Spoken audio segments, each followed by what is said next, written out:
Dave Johnson making his return trip to Thunderbirds Stadium, this time at the helm of the SFU Clan as they take on Chris Ciezki and the UBC Thunderbirds. The Clan defense, who gave up 52 points to Calgary, knew they had to step up against UBC, and on the first offensive series by the Birds, Brady Carpenter picks off Doug Goldsby. The Clan showing some trickery on offense as on 3rd and 15, Chris Bisaglia tucks in the fake punt, taking off and rumbling 36 yards down to the UBC 34. SFU, though, would only come away with a single on that drive. On SFU's next offensive series, Jason Marshall drops back looking for Milos Živkovic, but is picked off by CJ Stevenson, who returns at 37 yards to the Clan 32. On the next play from scrimmage, Chris Ciezki takes the handoff, and the C-Train gets all the way down to the SFU 3. Ciezki would punch it in from 3 yards out, giving UBC a 6-1 lead. With the score 9-4 Birds in the second quarter, Marshall drops back and finds Aaron Hargreaves from 9 yards out to give SFU the lead 11-9. At the half, a chip shot field goal from Sean McIsaac as UBC leads 12-11. Flash forward to the fourth quarter as from 4 yards out, Doug Goldsby finds Braden Smith for the TD. Smith, whose father Danny was honored before the game, puts the Thunderbirds up 19-11.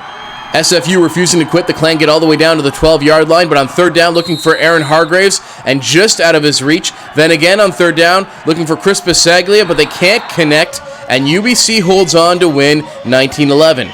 It was just everybody collectively doing what they're supposed to do, and we did it. And like SFU, they put up one heck of a fight, and I give them credit. They came out flying, and we came out of the game a little slow. So yeah, we're lucky with the result. Obviously, I wish we could have scored more points, but we came out with the W. That's all that matters. Yeah, we competed tonight, and quite frankly, I thought we as coaches me personally, did a cruddy job calling the offense in the second half, and I thought that cost us. So I thought tonight, last week our kids didn't come to play and kind of tucked their tails, and this week I think the coaches kind of tucked their tails, or I personally tucked my tail, no one else. But so last week they had to learn, this week I got to learn. So. Oh yeah, it was a complete 180. Like, our defense played amazing. Seriously, the team or the coaches couldn't ask for anything better than what the defense played for.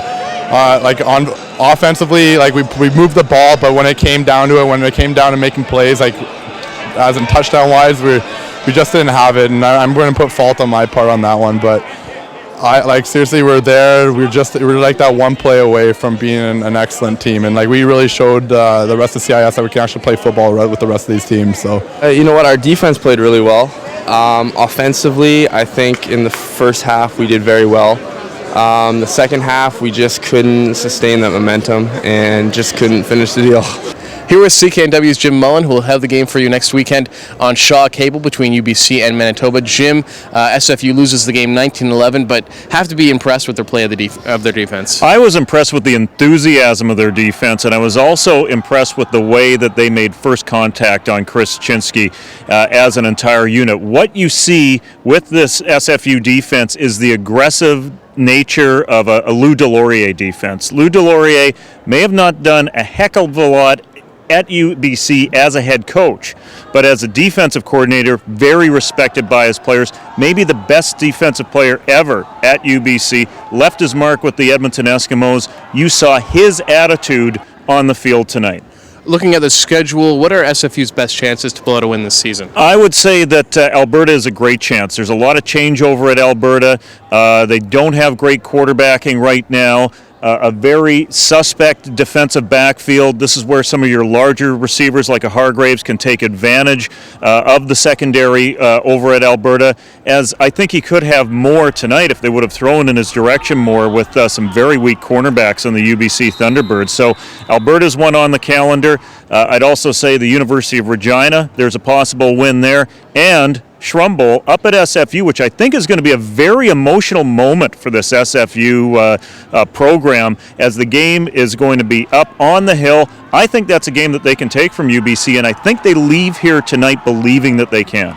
As Jim mentions, SFU will have another shot at the Thunderbirds going on October 6th for Shrumble 30.